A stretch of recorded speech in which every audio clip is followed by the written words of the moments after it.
दोस्तों, ओरछा राम राजा दरबार के राजसी वैभव, भगवान राम के यहाँ राजा के तौर पर विराजने और ओरछा को बुंदेलखंड की अयोध्या कहे जाने की कहानियों को तो आपने खूब सुना होगा। लेकिन आज हम आपको एक ऐसी लोक कथा से रूबरू करा रहे हैं जिससे यह साफ होता है कि भगवान राम के दरबार में क्यों दोनों समय भोजन वितरित किया जाता है और इस दरबार में कोई भूखा क्यों नहीं सोता।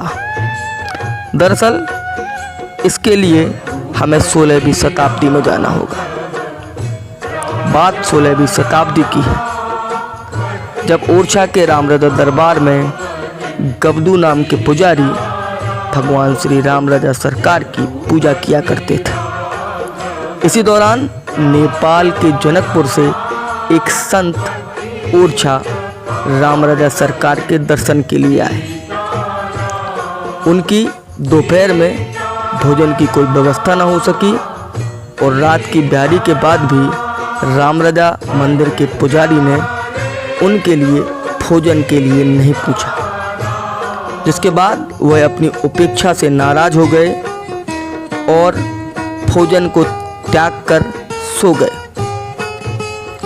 जब देर रात मंदिर के पुजारी उनके पास कुछ भोजन लेकर गए तो उस भोजन को स्वीकार करने से उन्होंने मना कर दिया। वह संत जनकपुर से आए थे, इस नाते जानकी जी उनकी जीजी तथा राम जी उनके जीजाजी हुए। अब जब तक वे स्वयं आकर उन्हें भोजन नहीं कराएंगे, इस हट के साथ उन संत ने अन्न जल त्याग दिया। जिसके बाद भगवान राम स्वयं बालक रूप में प्रकट हुए और मंदिर परिसर में ही एक हलवाई के पास जाकर अपनी अंगूठी को गिरवी रखकर उन संत को भोजन कराए। सुबह होने पर जब पुजारी ने सेवा की और भगवान श्री राम के हाथों में पहनी गई अंगूठी जब उन्हें गायब मिली तो चारों तरफ शोर मच गया। हलवाई को जब इस बात की जानकारी लगी तो वह राम राजा मंदिर के दरबार में पहुंचा और उसने इस पूरे वाक्य को पुजारी जी को बताया।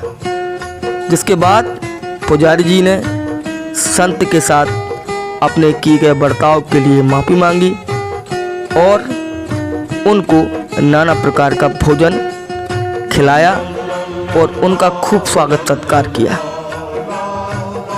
तब से लेकर अब तक राम राजा के दरबार में ना तो कोई भूखा सोया है और ना ही कभी कोई भूखा सोएगा। बुंदेली तर्कस के लिए ओरछा से ब्यूरो रिपोर्ट।